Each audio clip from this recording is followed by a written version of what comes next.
Declaro abierta la The sesión número 9,990th meeting of the Security del Council Consejo de is Seguridad. called to order.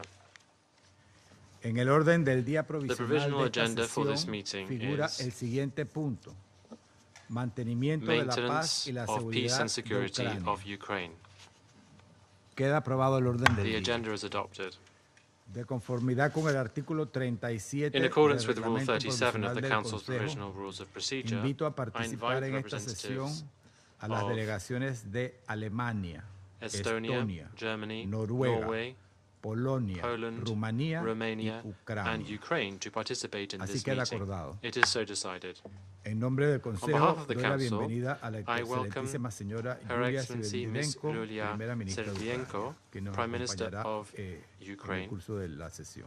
and I request the Protocol Officer De to escort conformidad her con to el her seat artículo at the 39 del Council table. Reglamento Provisional In del accordance Consejo, with Rule 39 of the invito a Council's Provisional participar en Rules of esta Procedure, sesión I al invite señor Miroslav Mr. Miroslav Yencha, subsecretario general para Assistant Europa, Secretary Asia General Central y for las Europe, Américas Central Asia and del Americas, Departamento de Departments of Asuntos Political and Políticos y Peacebuilding de Affairs and Peace Consolidación de la Paz y Operations, del to Departamento de participate Operaciones de in Paz. this meeting. Así queda It acordado. is so decided.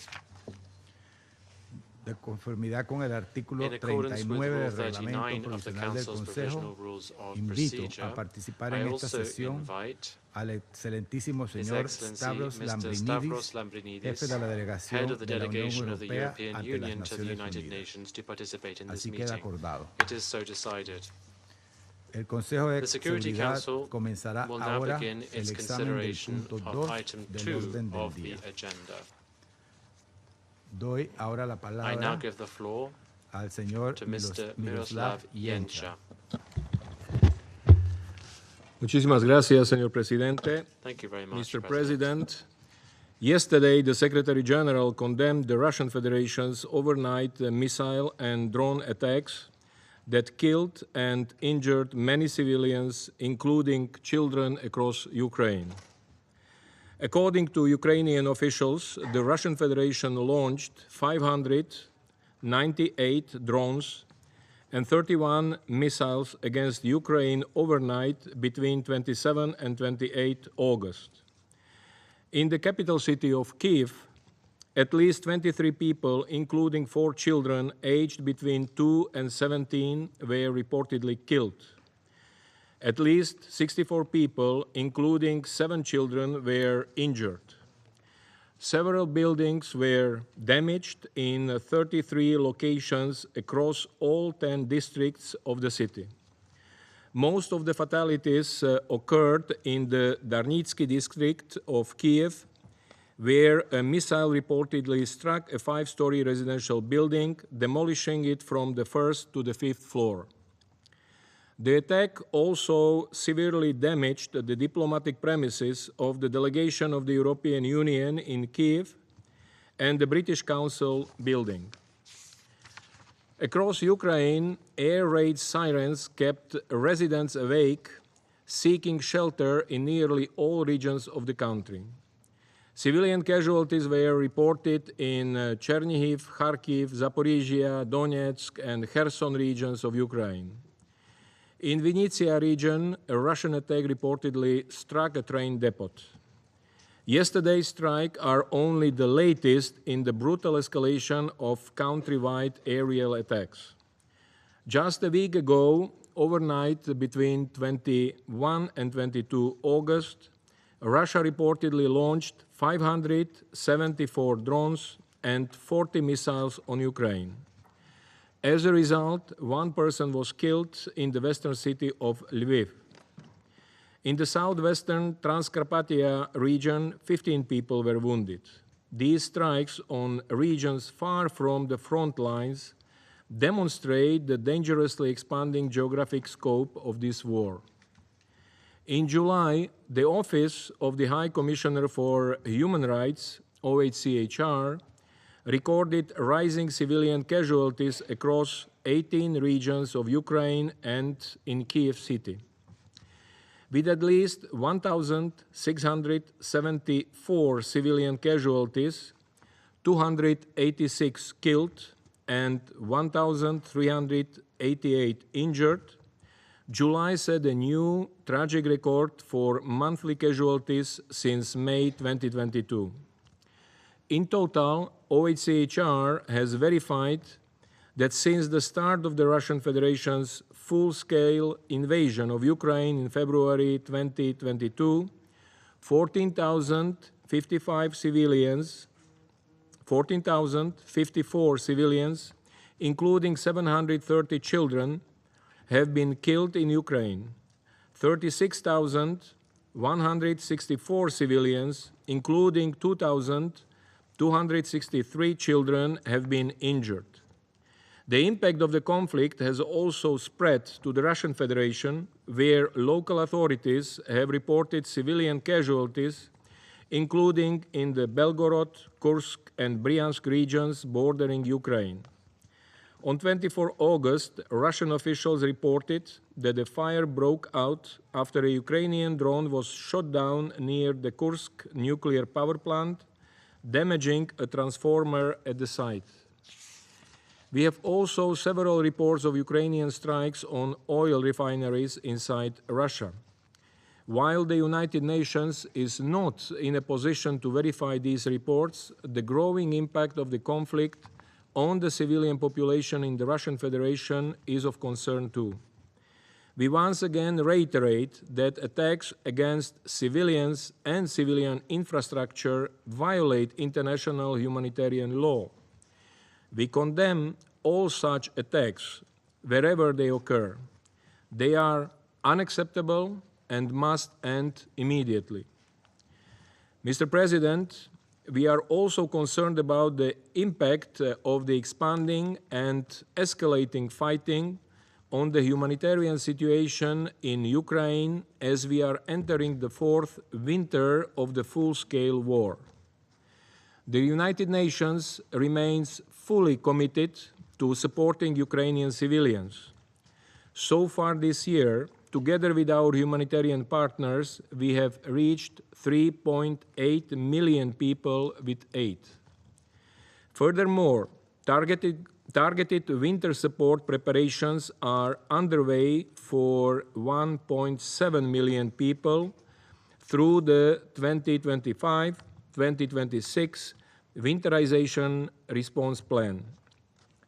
However, for us to be able to continue our life-saving work, scaled up and flexible donor support is urgently needed. We also continue to urge the sides to fulfill their obligations under international humanitarian law and allow for the safe, rapid, and unimpeded humanitarian access to civilians in need, no matter where they are or who controls the territory. Mr. President, the mounting death toll and devastation caused by the intensifying fighting over the summer run counter to the significant efforts over the past few months to give diplomacy a chance.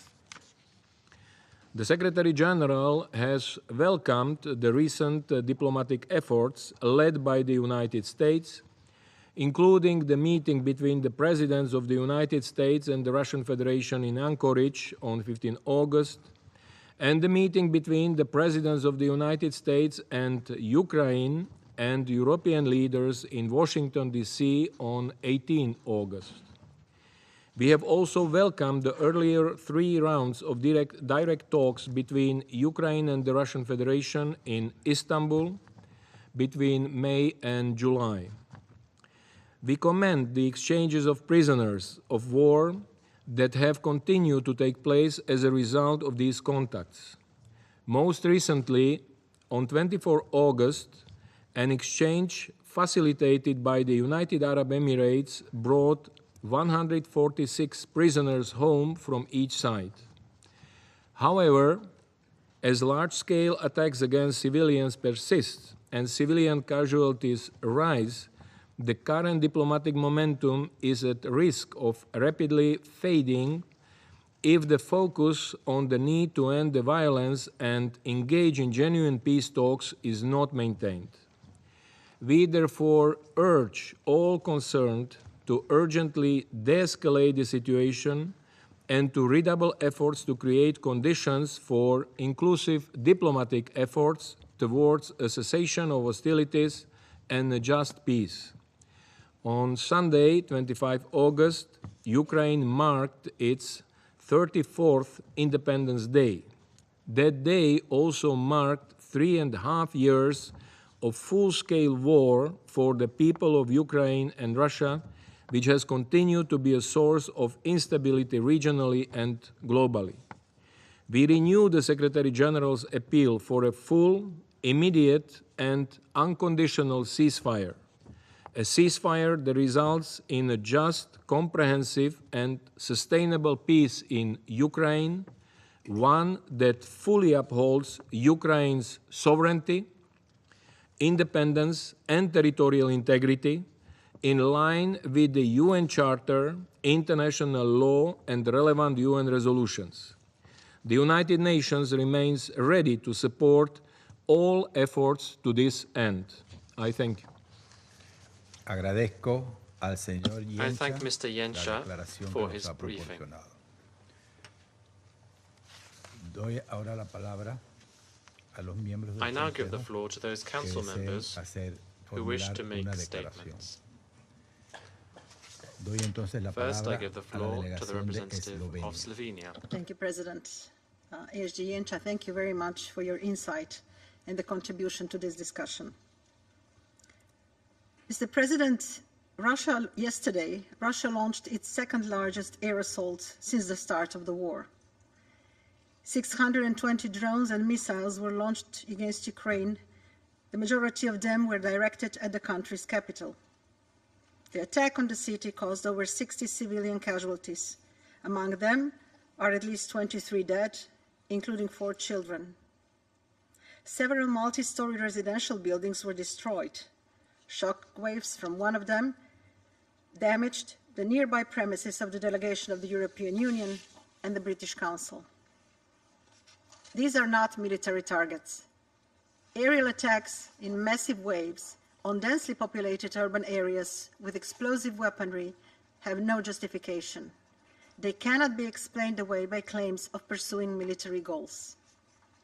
Months of intensified attacks against civilians and civilian objects demonstrate a clear escalation of Russia's aggression against Ukraine. They took place while peace in Ukraine is being discussed.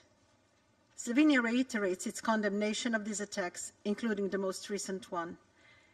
They are a blatant violation of international humanitarian law, and they must not go unpunished.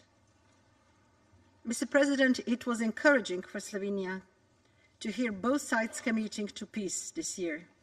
numerous times. However, hopes for peace are being contradicted by actions on the ground.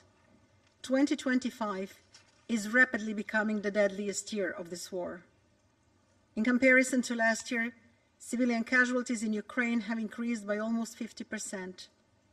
As we just heard, this July set a new monthly record for civilian casualties since May of 2022.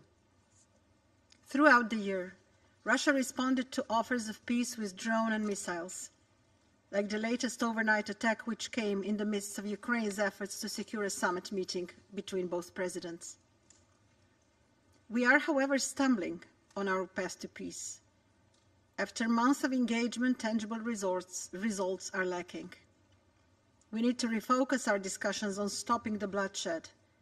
We need an immediate and unconditional ceasefire. Slovenia stands ready to work towards a just and lasting peace in line with the UN Charter. All nations have the right to shape their own future, and all people deserve to enjoy peace, dignity, and freedom. It is time we empower Ukrainians to do just that. I thank you. I thank the representative of Slovenia for the statement. I now give the floor to the representative of Denmark. Thank you, Mr. President. And I also wish to thank Assistant Secretary General Genscher for his informative and sobering briefing. Denmark, along with France, Greece, Slovenia, and the United Kingdom, supported Ukraine in its call for this urgent meeting. We did so, firm in our conviction that when faced with a clear and blatant threat to international peace and security, this Council has a responsibility to act. Just yesterday morning, as we've heard, Russian airstrikes once again rained down on Ukraine in what has been reported as the second largest wave of attacks in this brutal 3-year war.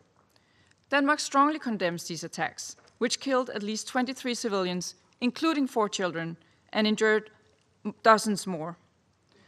One of those who tragically lost their lives was a 2-year-old girl, born during Russian airstrikes on Kyiv and killed by Russian airstrikes on Kyiv. Another life cruelly cut short by Russia's illegal war.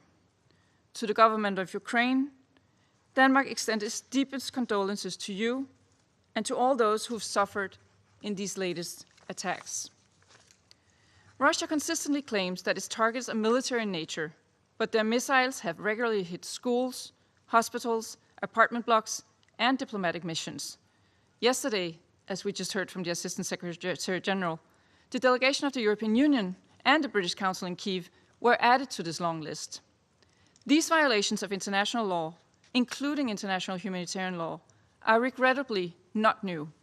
They have been long documented in many reports by the UN Human Rights Monitoring Mission and the Independent International Commission on Inquiry on Ukraine.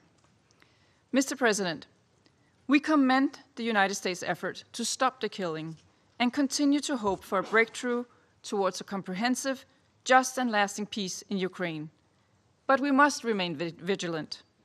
Russia's words about peace must be accompanied by actions for peace, not by attacks on civilians. Denmark believes that the only pathway to a lasting peace begins with the guns falling silent. The aggressor must stop attacking the victim. Hostilities must end. Russia must enter talks in good faith with Ukraine as a full and equal partner. Looking further ahead, as in any war, if there is to be a lasting peace, there must be justice and accountability. And the only just peace is one based on the United Nations Charter. Clear and robust security guarantees for Ukraine would also be essential for a lasting peace. Denmark and our partners have indicated a readiness to contribute to those. Our view is clear. Ukraine's security is Europe's security. Mr. President, to conclude, a few days ago, as we just heard also from the Assistant Secretary General, we celebrated the 34th anniversary of Ukraine's independence. It is a stark reminder of Ukraine's inherent right to freely chart its own path, a Ukraine in which children can grow up in peace and security, not to the sound of air raid sirens. Denmark will continue to stand with Ukraine today as Ukraine enters into its 35th years of independence.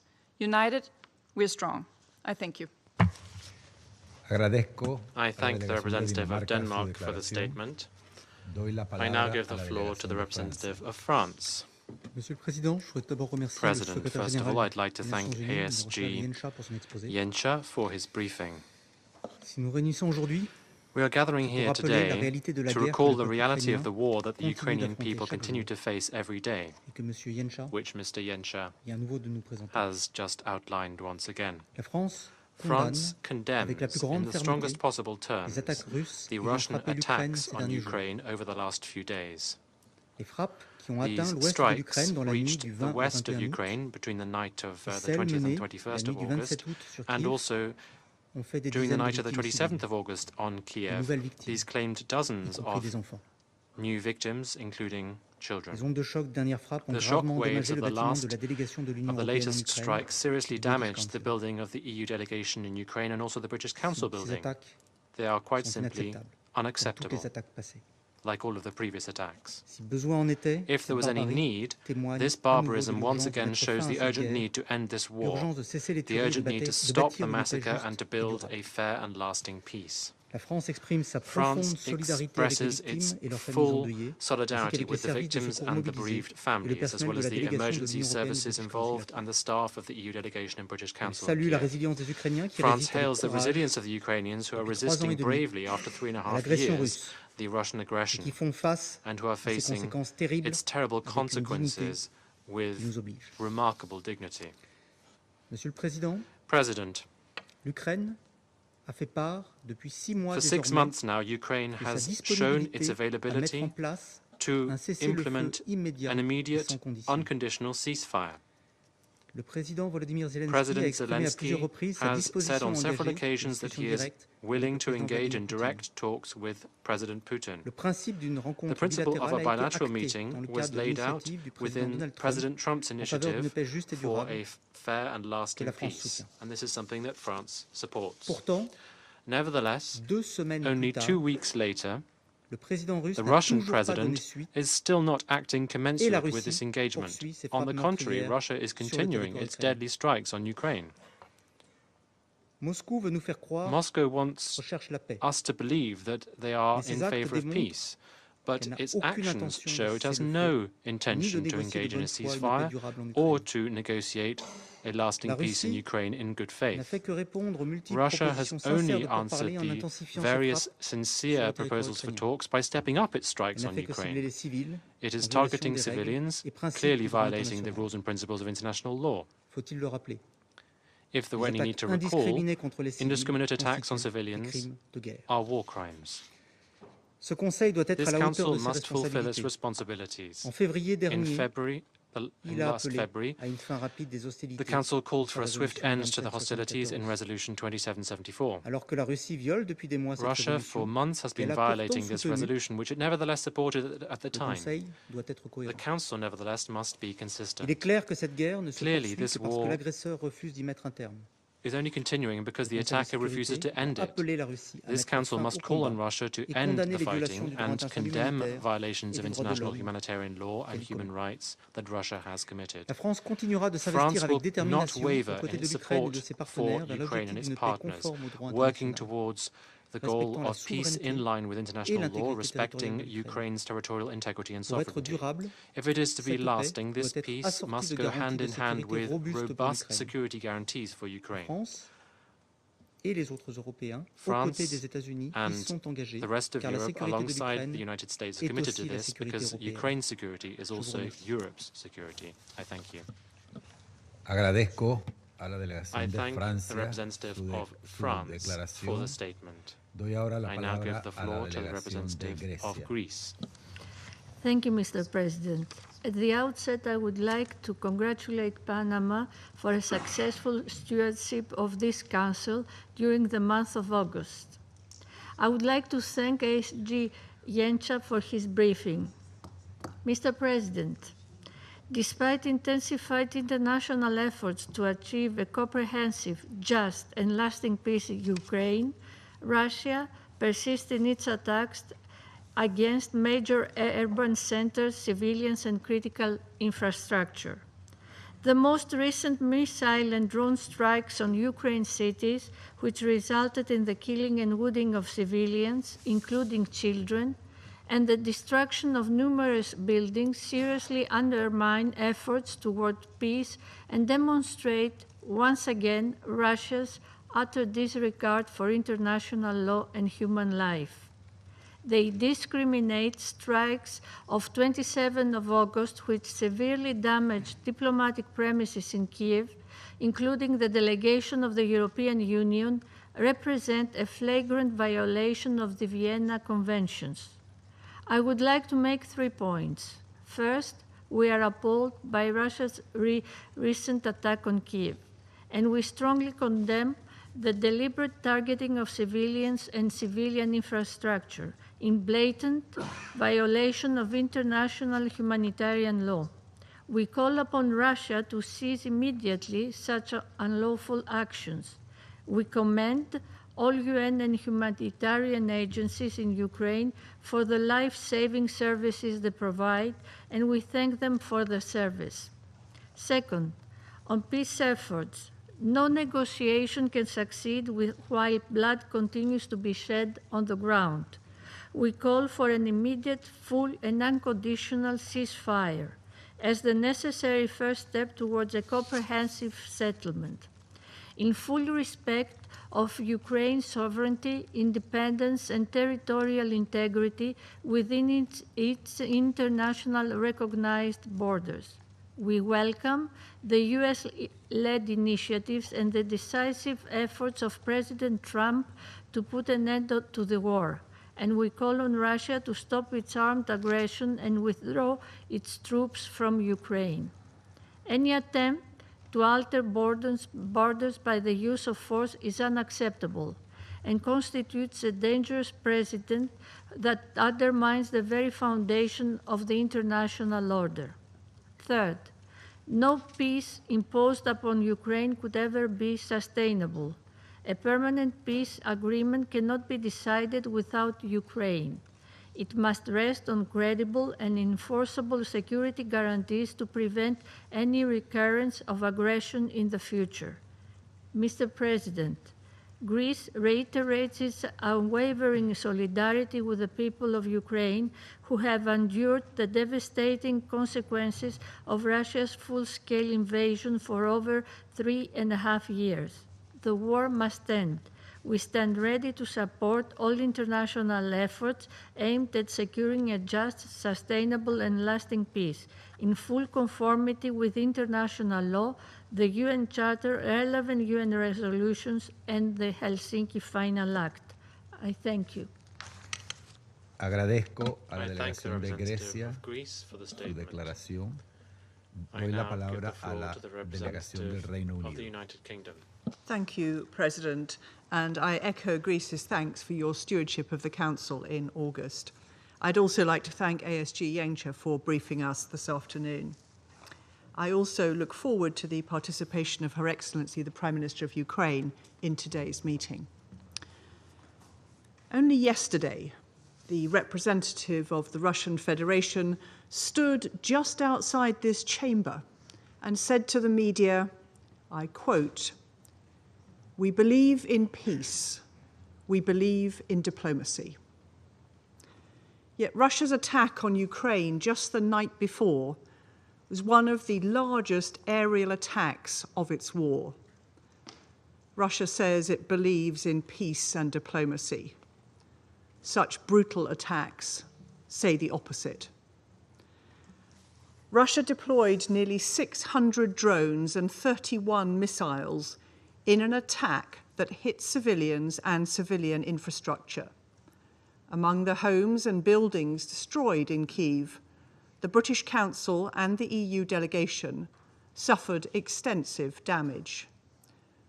Deliberate targeting of civilian infrastructure and civilian objects is a violation of international humanitarian law. At least 23 people, including 4 children, were killed by these strikes, and dozens more were wounded. we extend our condolences to the families and friends of those killed. It has been reported that among the children who were killed, the youngest was 2 years old. The Kremlin's actions reflect no desire for peace or diplomacy that I can detect. We are appalled by the suffering that Russia has inflicted on civilians, including a guard at the British Council office who was among those injured and hospitalised. We're equally outraged by the damage these strikes caused to neighbouring EU delegation building. But if Russia thinks it can intimidate us, it is wrong. This will only strengthen UK and Western resolve to support Ukraine. These strikes are the actions of a Russian government that is hell-bent on destroying Ukraine and sabotaging international peace efforts.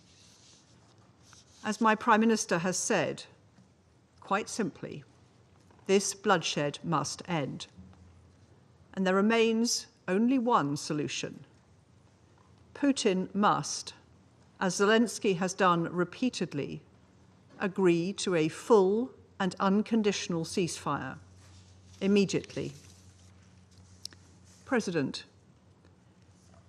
every time I have to deliver a statement which marks another milestone in Russia's violence, I'm joined by 13 of my fellow council members, 14 Security Council members calling for a cessation of hostilities.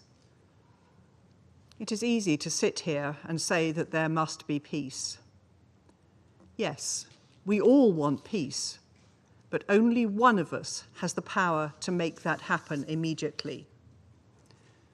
President Putin had the power to stop this war when we called for it last month, and the month before that, and the month before that, all the way back to February 2022.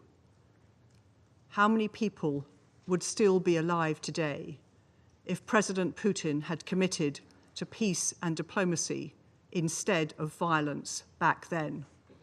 Or better yet, if he had decided not to invade at all? I thank you. Agradezco a la delegación I del thank Reino the Unido delegation su of the United declaración. Kingdom for their Doy la statement. palabra a la I give the delegación floor de to the Sierra delegation Leone. of Sierra Leone. Thank you, Mr. President. And let me join colleagues in really extending our commendation and congratulations to you and your delegation on your successful presidency this month, as this is the last scheduled meeting. Mr. President, I thank Assistant Secretary General Miroslav Janča for his sobering briefing on the grave escalation of the conflict between the Russian Federation and Ukraine. And I welcome the participation of Her Excellency Ms. Yulia Shchurenko, Prime Minister of Ukraine, to this meeting. Sierra Leone is alarmed by a report of continuous airstrikes on heavily populated areas, particularly of Ukraine. On 27 August, there were reports of a massive airstrike involving more than 500 drones and missiles, as briefed, killed at least 23 people, including 4 children, in Kyiv and injured over 45 others, with many still feared to be trapped under rubble. The strikes damaged residential buildings, a shopping mall, and even diplomatic premises of the British Council and the European Union. This tragic episode regrettably reflects the wilder pattern of the conflict. The first half of 2025 has witnessed relentless aerial bombardments of populated areas, leaving behind death, destruction, and despair. Hospitals, schools, universities, businesses, and critical energy and water infrastructure have all been targeted. Retaliatory strikes have also caused civilian injuries and infrastructural damage inside the Russian Federation.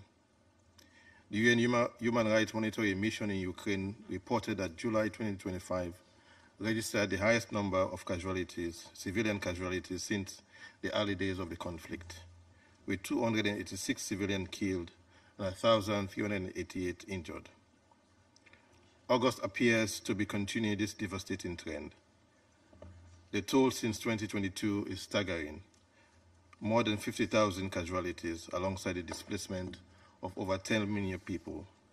Millions, particularly children, now live in fear, deprived of safe shelter, quality education, and basic necessities such as clean water and electricity. More than 1,600 educational facilities have been damaged or destroyed, compounding their plight. Sierra Leone deplores the deliberate targeting of civilian and civilian infrastructure. International humanitarian law is unequivocal. Such attacks constitute war crimes. We stress that the principles of proportionality, precaution, and distinction must be fully respected. Operations near nuclear installations or other critical civilian sites are particularly unacceptable and risk catastrophic consequences. We therefore reiterate our call on the involved parties to prioritize the protection of civilians, to cease indiscriminate attacks, to refrain from military operations in and around civilian infrastructure, and to ensure humanitarian corridors are respected. Compliance with international law, including human rights law and the Geneva Conventions, is not optional. It is obligatory.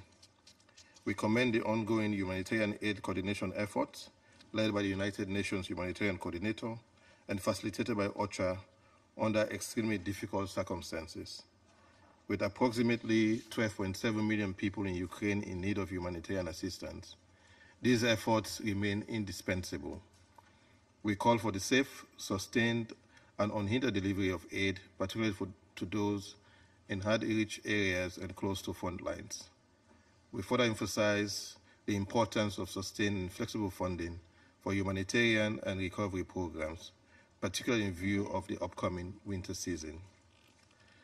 Mr. President, this conflict is not confined to the borders of Ukraine or the Russian Federation. Its ripple effects are destabilizing global economies, undermining trust in the international system and norms, and aggravating food and energy insecurity. The disruption of grains export disproportionately affected developing countries, including in Africa, driving up prices and straining vulnerable economies. Most gravely, the conflict adds to a mosaic of geopolitical issues that are eroding the very integrity of the UN Charter. If internationally recognized borders can be redrawn by force and sovereignty principle not immutable, then the foundation of global peace and security is left unprotected. For Sierra Leone, the sovereignty, independence, and territorial integrity of states are immutable principles. To compromise them is to compromise the rules-based international legal order itself. Sierra Leone reaffirms its unwavering support for the Charter of the United Nations and its core obligations under Article 2.3 that all member states must settle disputes by peaceful means. In this spirit, we recall the Council's recent adoption of Resolution 2774, which reaffirmed that the primary purpose of the United Nations is to maintain international peace and security and to resolve disputes peacefully. It further called for a swift end to the conflict and a lasting peace between Ukraine and the Russian Federation. We also note the guidance of the General Assembly in its most recent resolution at the 11th Emergency Special Session, which underscored the urgent need to end the conflict this year. Sierra Leone aligns itself with these calls because peace must be the immediate priority. That peace, however, must be just, comprehensive, and sustainable.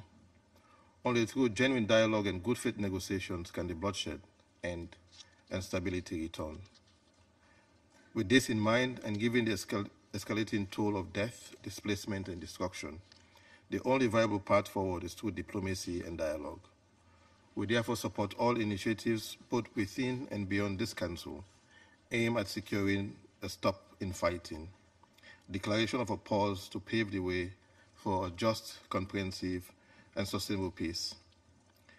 We take note of the recent confidence-building measures, including the exchange of prisoners of war, civilian detainees, and soldiers' remains, facilitated through talks in Istanbul. These are positive steps that should be built upon. We also welcome recent high-level engagement and urge that they translate into meaningful negotiations for unconditional ceasefire and eventually peace agreement. The international community, and above all this Council, must remain steadfast in its support for such efforts, supporting negotiations that address critical issues, including immutable borders, security guarantees, military capabilities, and regional stability. Resolution 2774 provides a framework, but it is the will and leadership of the member states that will determine whether peace is achieved. The stakes are too high for delay. The people of Ukraine and the Russian Federation, and indeed the wider world, deserve an end to this devastating war. Sierra Leone stands ready to work with all members of this Council and all parties concerned to ensure that leadership, goodwill, and the principles of the Charter prevail. Only then can we restore faith in international law, rebuild shattered lives, and reaffirm the UN's enduring purpose of saving succeeding generations from the scourge of war. I thank you. Agradezco a la delegación de Sierra Leone su declaración. for their statement. Doy la palabra a la I delegación give the de la floor to the República de delegation Corea. of the Republic of Korea. Thank you, Mr. President. At the outset, I also thank SG Yencha for the timely briefing and welcome the representative of Ukraine, His Excellency Prime Minister Sviridenko. Mr. President, we return once again to this August chamber under grim circumstances to discuss the most recent appalling attack against civilians and civilian infrastructures in Ukraine. For months, we have witnessed an expansion of heavy air attacks and again urgently called for a cessation of hostilities in Ukraine. However, these calls are again being ignored as the Russian Federation continues to scale up its expansive drone and missile strikes on heavily populated civilian targets. The Republic of Korea condemns Russia's escalating attacks on civilian infrastructure. In the early hours of Thursday morning, Russia launched yet another disturbing drone and missile assault on high-rise residential buildings, educational institutions, and civilian transport as Kyiv and other cities slept, killing at least 19, 4 of whom were children, and injuring over 60 others. And in addition to targeting Ukrainian civilians and civilian infrastructure, Thursday's attacks also hit the EU mission and British Council. My delegation categorically condemns all such attacks on diplomatic and consular premises, which are contrary to international law and global norms.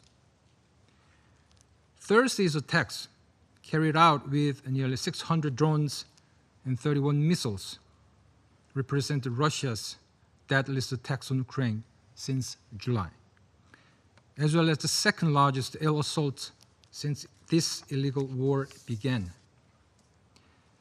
These attacks represent clear violation of international humanitarian law. Civilians must be always protected and should never be targeted. Yet this recurrent and bloody scenario continues to play out weekly, shattering lives, families, and communities. They also exemplify again the urgency of ending this protracted horror. Mr. President, under this troubling backdrop, the Republic of Korea once again implores an immediate, full, and unconditional cessation of all hostilities. We continue to be supportive of all key diplomatic efforts to halt the bloodshed and end this war without further delay, and reiterate our deep appreciation for U.S. efforts toward this end. However, the continuing Russian attacks on Ukraine, such as Thursday morning's shocking barrage, not only threaten ongoing common global peace efforts, they directly undermine them. In this connection, my government is concerned about ongoing Russian-North Korean military cooperation that is exacerbating the severity and the scope of this war and its bleak ramifications, not only for Ukrainian civilians, but also for peace and security in both the European and Asian regions. Mr. President, all parties must take swift and concrete steps toward an end of war agreement in line with the Security Council Resolution 2774 to ensure a lasting peace between Russia and Ukraine. For its part, the Republic of Korea reaffirms its guiding commitment to ending this war and standing with the Ukrainian peoples as they rebuild their country and chart a brighter, more secure future. I thank you, Mr. President. Agradezco a la I delegación thank the de la delegation República de Corea of the su Republic of declaración. Korea for their statement. Doy la palabra a la I delegación give the de floor to the China. delegation of China. President, at the outset, I congratulate Panama on soon completing its presidency for the Council for this month and wish the Republic of Korea all the best as it assumes the presidency next month. I thank Assistant Secretary General Yang Cha for his briefing. President, at present, the Ukraine issue is entering a critical stage for a negotiated settlement. China supports all efforts conducive to a peaceful settlement of the crisis, welcomes a series of recent engagements and talks between Russia and the U.S., Ukraine and the U.S., European countries and the U.S., and is pleased to see the continued engagements among relevant parties towards a solution. At the same time, the fighting on the ground has not let up. The ongoing drone and missile attacks traded between Russia and Ukraine have caused new civilian casualties and infrastructure damage, which is truly heart-wrenching. It also shows that the road to peace is long and arduous, which requires more efforts from all parties together. I'll make 3 points. First, it is our hope that the parties concerned will show calm and restraint and promote a de-escalation on the battlefield as soon as possible. We reiterate our call that under no circumstance should civilians and civilian infrastructure be targeted. Parties to the conflict should strictly abide by the IHL and effectively protect the safety and security of civilians and civilian infrastructure. Second, it is our hope that parties concerned will meet each other halfway and keep up the momentum of dialogue and negotiations. Currently, there is still a considerable gap between the positions and propositions of parties on the key issues towards peace, which all the more requires keeping the faith, sustaining engagement, demonstrating political will, showing flexibility, aimed at a peace agreement at an early date. Third, it is our hope that the international community will build consensus and create a favorable environment for a political settlement of the crisis. The international community, especially important stakeholders, should step up diplomatic efforts to put an end to the fighting and promote peace talks, and should send more positive signals for dialogue and negotiations. President, since the first day of the war, China has called for a ceasefire and cessation of hostilities and consistently advocated for peace talks towards a political settlement. Guided by the 4 principles put forth by President Xi Jinping, we have maintained engagement with the parties concerned, sent a special envoy for shuttle diplomacy, and initiated the Group of Friends for Peace at the UN to consolidate consensus on peace and promote peace efforts. China remains ready to work with the international community and play a constructive role in facilitating a political settlement for the crisis the soonest. I thank you. I thank the delegation of China for their statement. Doy la palabra a la delegación de Guyana. I give the floor to the delegation of Guyana. Thank you, Mr. President. At the outset, I want to join in congratulating you and the delegation of Panama for your excellent stewardship of the Council during the month of August. And I also thank ASG Yencha for his briefing. Mr. President, we meet today following yet another series of airstrikes on Ukraine, which killed at least 23 people, including children. 23 lives that would have been spared had the parties agreed to a cessation of hostilities. The strikes also destroyed, as we heard, a residential building and damaged premises belonging to the European Union Mission and British Council in Kyiv. Guyana is compelled to reiterate the following three messages. First, Russia's military action in Ukraine undermines international law and is contrary to the principles enshrined in the UN Charter of respect for sovereignty, territorial integrity, and non-interference in the internal affairs of another sovereign state. The cost of this conflict, while borne most heavily by the Ukrainian people, is also being paid by civilians in the Russian Federation, the entire region, and the global community. We therefore reiterate our call for an urgent intensification of diplomatic dialogue to end the conflict, taking advantage of the pathways already created, and for immediate de-escalation of hostilities in both Russia and Ukraine. Lasting peace could never be achieved through the use of force, but rather by intense diplomatic effort. Ending this war peacefully must remain our foremost priority. Second, we reiterate our demand for full adherence to legal obligations under international law, including international humanitarian law and international human rights law.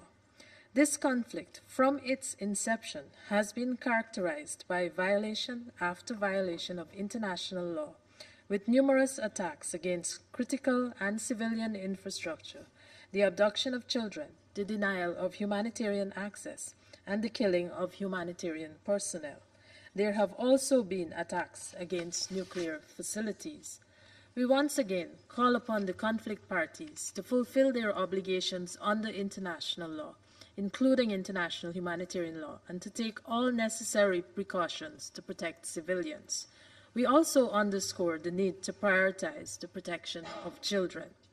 Third and final, the international community must continue to support efforts and confidence-building measures that could bring the two parties closer to the goal of negotiating a ceasefire.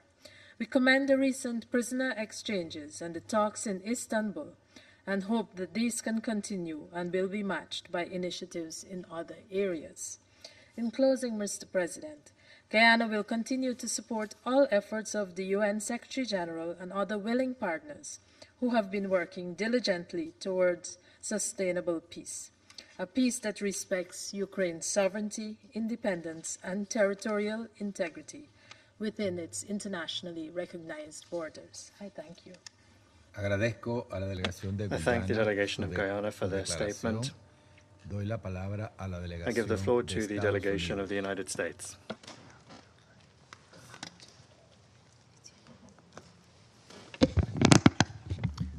Thank you, Mr. President. And thank you, Assistant Secretary Jenka, for your informative briefing.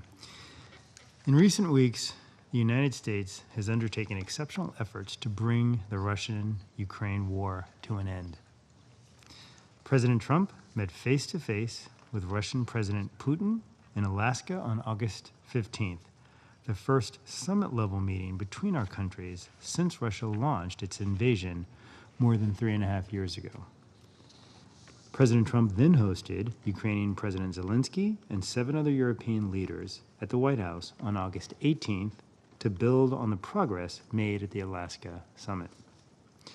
The latest drone and missile attacks on Ukraine, which resulted in numerous civilian casualties and damage to residential areas, the offices of the EU delegation in Kyiv, and the building which houses the British Council, cast doubts on the seriousness of Russia's desire for peace. These strikes on civilian areas must stop immediately. We extend our deepest condolences to the victims and their families. Russia must decide now to move toward peace. The leaders of Russia and Ukraine must agree to meet bilaterally.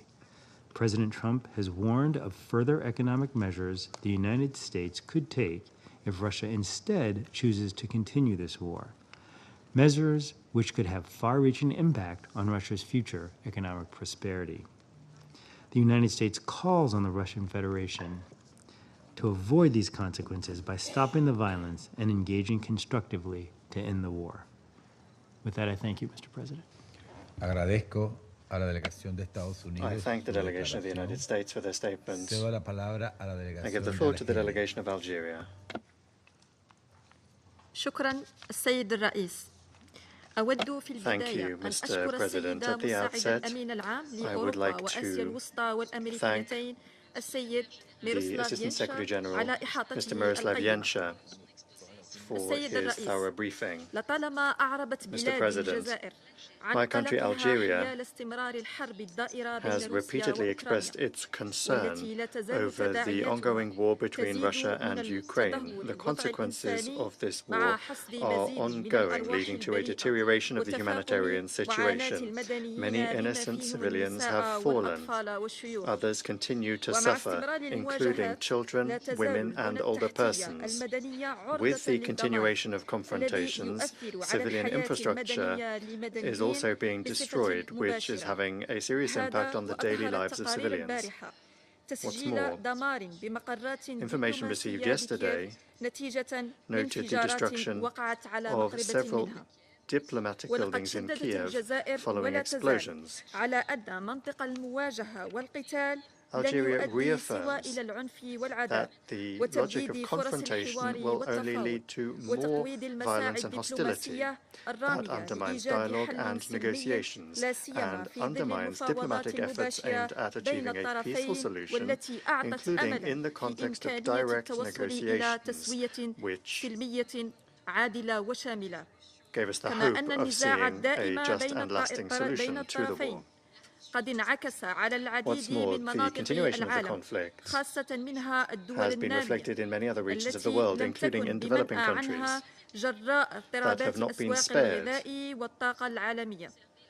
السيد We haven't indeed الرئيس seen upheaval وإذ in نؤكد إذا markets, نسنا لانتهاكات particularly قواعد when it القانون comes الدولي to the فإننا cost of نود foodstuffs and اليوم energy. تسليط الضوء على Mr. ما يلي. President, أولاً تجدد we الجزائر condemn violations دعوتها of international law للطرفين and would like to affirm the الروسي following. والأوكراني Firstly, we للتمسك call upon بضبط the النفس two وتجنب parties, Russian and الانزلاق في Ukrainian, دوامة to العنف show restraint لتفادي سقوط and المزيد to من avoid أرواح further المدنيين violence in وضمان order to spare سلامتهم civilians والتقيد باحترام القانون and to الدولي guarantee their بما safety فيه and القانون security. الدولي الإنساني It is necessary الذي to يلزم respect حماية international law, المدنيين including international العزل humanitarian law, والمنشآت المدنية بما فيها المقرات which الدبلوماسية. calls for the ثانياً protection of defenseless تؤكد civilians الجزائر and من civilian جديد على infrastructure ضرورة تغليب and الحوار diplomatic والتفاوض premises. والتشاور Secondly, بدلاً من منطق we التصعيد call for والمواجهة upholding the logic of وتركيز dialogue, الجهود negotiation and الدبلوماسية على consultation دعم مساعي instead of that التفاهم of escalation and المشترك confrontation. والتعاون والتي We من must focus شأنها all الإسهام diplomatic في efforts بلوغ حل عادل on وشامل cooperation وكفيل in order بوضع to حد achieve a نهائي just, للحرب. comprehensive solution that can put وفي an هذا end to the الصدد war once تشيد and for all. الجزائر بالجهود الدبلوماسية context, الحثيثة التي Algeria أفضت مؤخرا commends إلى the لقاءات diplomatic على efforts مستوى القمة that recently وتتطلع led للقاء to الذي summit ينتظر meetings. أن يجمع قادة البلدين برعاية الرئيس الأمريكي دونالد ترامب. And ونرجو we are keen to أن see يعطي the Russian ذلك and Ukrainian زخما leaders meet للمفاوضات المباشرة بين الطرفين. under the auspices of the United States تحث بلادي المجتمع so الدولي as to achieve على direct العمل negotiations المشترك between the two من أجل parties. تهيئة Third, البيئة الداعمة we للحوار call البناء for والحفاظ concerted على collective مواصلة efforts مسار to المفاوضات create قصد an إيجاد environment that أسس is conducive to توافقية dialogue مشتركة بين and so as الجانبين to conduct بعيدا عن negotiations to منطق achieve a الاستقطاب consensus between the والحسابات two parties, الجيوسياسية الضيقة. removed from any وفي الختام polarization تجدد or any الجزائر التزامها narrow الراسخ geopolitical بدعم أي calculations. جهود By way of دولية conclusion, ترمي we إلى are إيجاد firmly حل committed سياسي to سلمي all وعادل international efforts ودائم aimed at يستند achieving إلى a مبادئ peaceful, ومقاصد just ميثاق and الأمم lasting political المتحدة solution on ويستجيب the basis of the للمشاغل purposes and الأمنية principles of the United المشروعة Nations Charter, للطرفين taking into وشكرا. account the legitimate security concerns of both parties. Thank you. Agradezco a la I delegación thank de the Argelia representative of por su Algeria for the declaración. statement. Doy ahora la I now palabra give the a la floor to the delegación de representative of Somalia. Somalia. Thank you, Mr. President. Mr. President, I also join others in congratulating you and Panama in the excellent manner in which you steered the Council's work for the month of August. Mr. President, at the outset, I would like to extend my appreciation to ASG Yanka for his comprehensive briefing on the latest development in Ukraine. We remain gravely concerned by the recent escalations in Ukraine. The intensification of hostilities, including increased strikes on civilians and civilian infrastructure, serve as a stark reminder of the persistent volatility in the region and the severe toll being exacted on civilians. In this regard, I wish to underscore the following points. First, these developments highlight the urgent and ongoing need for all parties to prioritize protection of civilians and civilian infrastructure. It is imperative that the international legal obligations are respected at all times in order to safeguard lives and preserve stability throughout this crisis. Second, we firmly maintain that there is no military solution to this conflict. Continued hostilities only serve to prolong the suffering of civilian population and undermine the prospect for a durable peace. Lasting solutions are found at the negotiating table, not through the use of force. Third, we welcome the recent diplomatic initiatives by President Trump and the US to end the war in Ukraine, including the high-level meeting between the US President and the Russian President in Alaska, as well as the meeting with the President of Ukraine and European leaders in Washington, D.C. Such efforts represent important steps toward fostering a dialogue, rebuilding trust, and laying the groundwork for just and sustainable peace. Fourth, we reiterate our call for immediate and comprehensive ceasefire. It is incumbent on all parties to exercise maximum restraint to prevent further deterioration of the situation and to create conditions conducive to sustainable negotiations.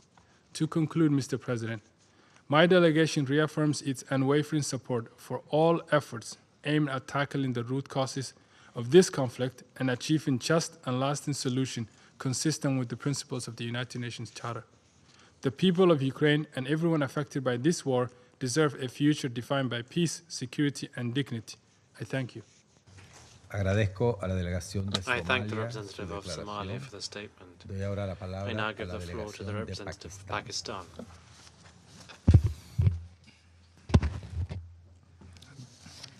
Thank you, Mr. President.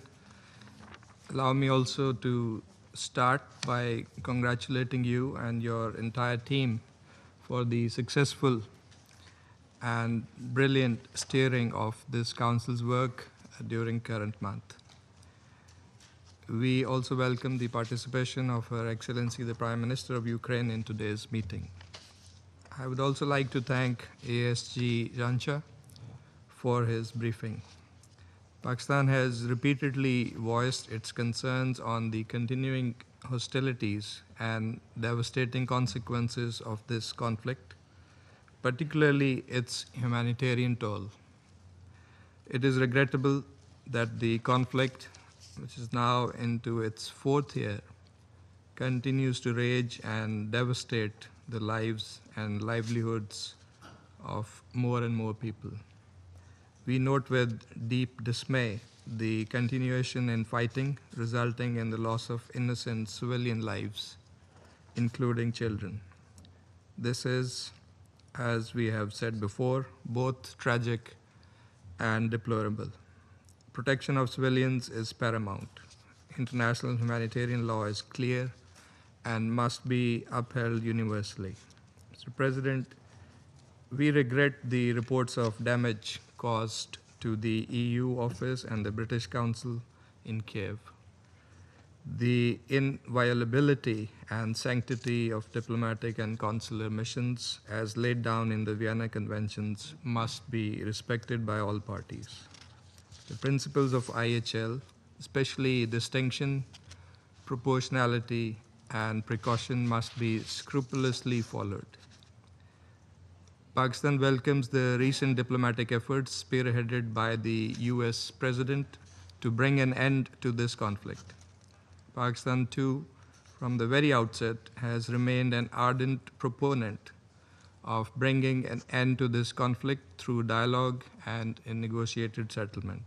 We take particular note of the leadership level contacts between the US and the Russian Federation, as well as summit level interactions between the US and Ukraine and a group of leaders from the European continent who also have a stake in peace in the region. We remain hopeful that the diplomatic groundwork laid down at the start of the year, including Security Council Resolution 2774, which Pakistan supported, multiple rounds of negotiations between Russia and Ukraine, and the recent high-level interactions would lead to a meaningful outcome, an early end to hostilities, and an enduring peace in the region. These efforts must not stop and should, in fact, be continued earnestly and followed up with more diplomacy, deeper engagement, and structured and sustained talks. We welcome the recent prisoner exchange between the Russian Federation and Ukraine. We, however, note that the ongoing violence, death, and destruction from relentless attacks do not portend well for the ongoing peace efforts. We concur with ASG Jancha when he expressed the concern that diplomatic momentum may fade due to escalation in fighting. Mr. President, the pursuit of military means to resolve this conflict is a dead end. It would only deepen the suffering of the people. The way forward is in peaceful settlement, and that passes through de-escalation and ceasefire. Only a sincere and meaningful dialogue which addresses the security concerns of all sides and which is anchored in the principles of UN Charter and international law, and which respects the relevant multilateral agreements, can help secure peace, which is both just and enduring. Pakistan will continue to support all efforts that pave the way for a peaceful resolution of the Ukrainian conflict. I thank you. Agradezco a la delegación I thank de the Pakistán representative of su Pakistan for the declaración. statement. Doy ahora la palabra I now give the floor to a the la representative delegación de la Federación of the de Russian Rusia. Federation. Thank you, Mr. President. The meetings on Ukraine that our Western colleagues requested follow the same fairly primitive template. Russia is accused of strikes on Ukrainian cities, and they try, without evidence, to assert that the targets of the attacks were allegedly civilian objects, ignoring the fact that during our strikes, civilian casualties are caused exclusively by falling shrapnel from missiles and drones that are shot down, or directly by Ukrainian air defense missiles that have gone off course. And the reason for that is also well known. The deployment by Ukraine of missile defenses in residential developments in violation of basic norms of IHL, and yet targeted Ukrainian attacks involving missiles and drones on civilian objects on the territory of Russia are deliberately ignored. This is the ham-fisted formula that our Western colleagues and again, they seem to be filling up the room today like sardines.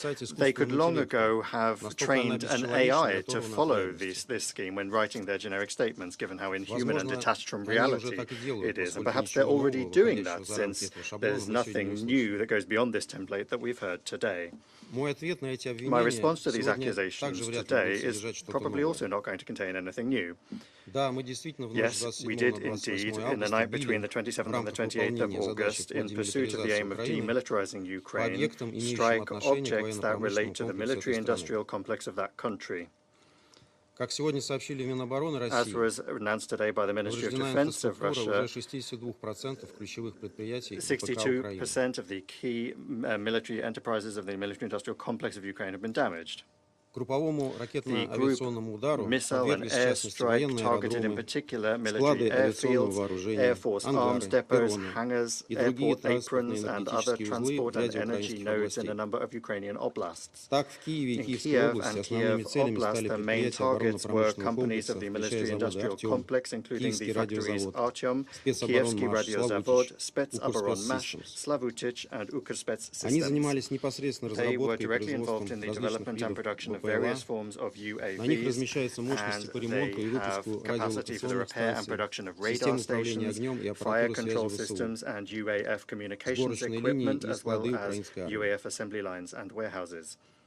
At the same time, the Kyiv regime, as in the past, shamelessly and criminally used the tactic of a human shield by putting these enterprises of the defense complex, air defenses and electronic warfare, near residential developments and densely populated areas of cities. And so it's no surprise that once again, Ukrainian air defense missiles hit residential districts. And that was the reason for damage being caused to the buildings of the UK and EU missions, and also the death of civilians in partially destroyed residential buildings. However, these victims were not only not forcing the criminal regime to, at long last, remove air defenses from military enterprises from residential districts, but are actually being used by them as a tool for political manipulation.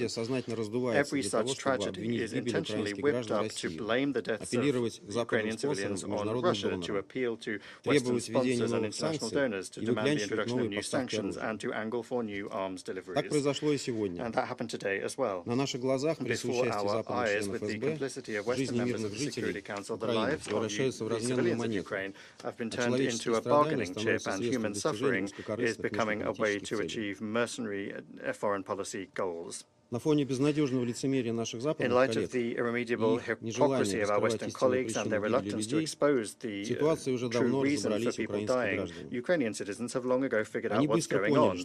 They quickly understood that the danger for them was coming from the Ukrainian air defense systems and not Russian strikes. If you don't believe me, well, just read Ukrainian social networks. There, people have for a long time been warning one another about the deployment of air defense and military enterprises near their homes, and making fun of you, Western colleagues, and your awkward attempts to cover for the criminal Kiev regime.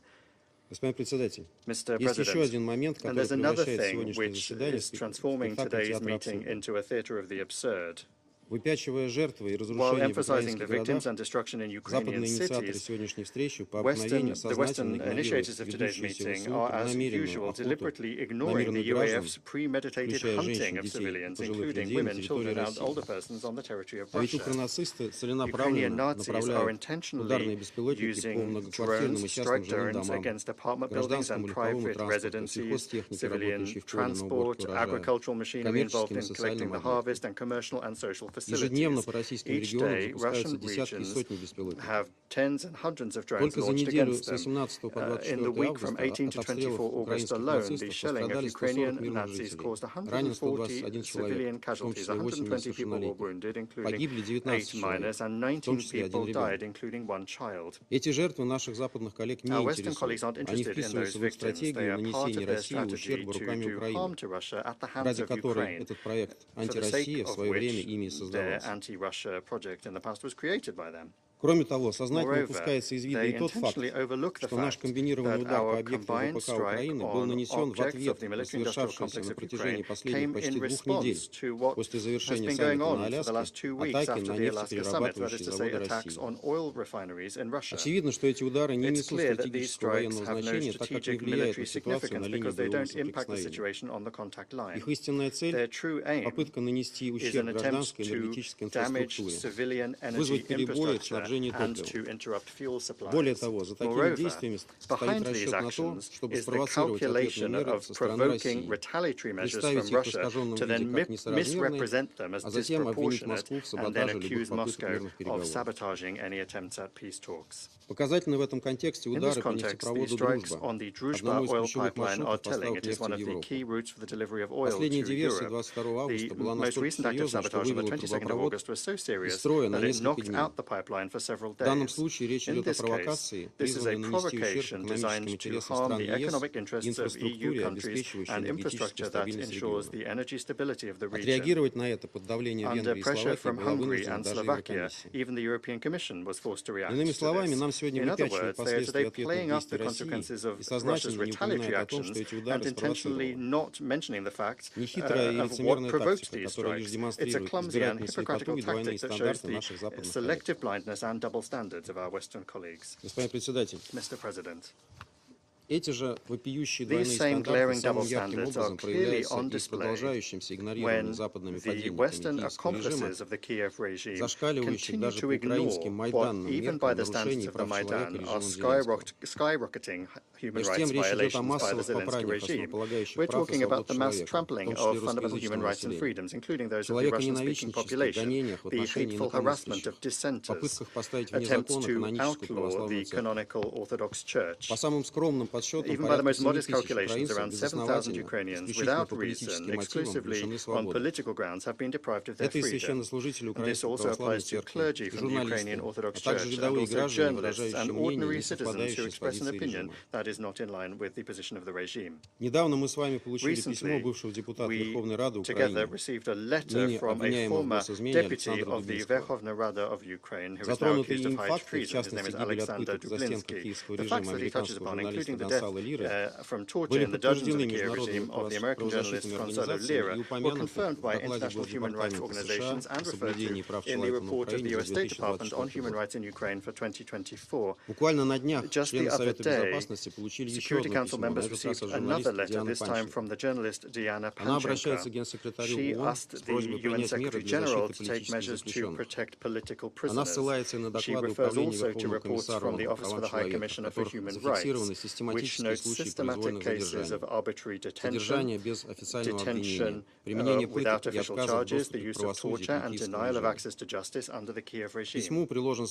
Attached to the letter is a list of more than 550 victims of political persecution in Ukraine. Even a brief analysis of the content of these letters allows us to draw a clear conclusion. The Zelensky regime has created a machine of repression that is based on violating fundamental human rights and freedoms. The state security bodies, obedient courts, and the security and defense agencies are being used to intimidate society and prevent dissent. How much longer will Security Council members ignore these cries for help and make out as though nothing of the sort is happening in Ukraine? And how much longer will the Western sponsors of the Kyiv regime ignore the glaring evidence of rampant corruption among the elite of the Zelensky regime? At the beginning of the week, several Western media outlets reported that a former investigator of the National Anti-Corruption Bureau of Ukraine that had fled to Europe managed to bring with him several thousand pages of internal documents that exposed corruption schemes in the highest echelons of the Ukrainian authorities. Leone K, whose surname is not provided, led a task force tracing offshore assets. The selectively published purchase and sale agreements and information from bank transfers indicates that Zelensky and those close to him used an extensive network of shell companies to launder illegal income and subsequently to purchase elite real estate abroad. We're talking about an amount of more than $1.2 billion and hundreds of properties, including in Spain, the UK, France, and Italy. I'm confident that this is just the tip of the iceberg, but that too is something that in the West they try to turn a blind eye to. Do you really not understand that by keeping afloat such rotten, corrupt, and misanthropic regimes, you are undermining what is left of your reputation in the world? Mr. President, if our Western colleagues were able to speak the truth, they would long since have acknowledged that for many years the West had been creating in Ukraine direct threats to the security of the Russian Federation and essentially indulged the actions of the Kyiv regime to exterminate on Ukrainian territory everything Russian and the Russian-speaking population in gross violation of the UN Charter, which requires upholding human rights, including linguistic and religious rights, as well as numerous international conventions, as well as the Constitution of Ukraine itself.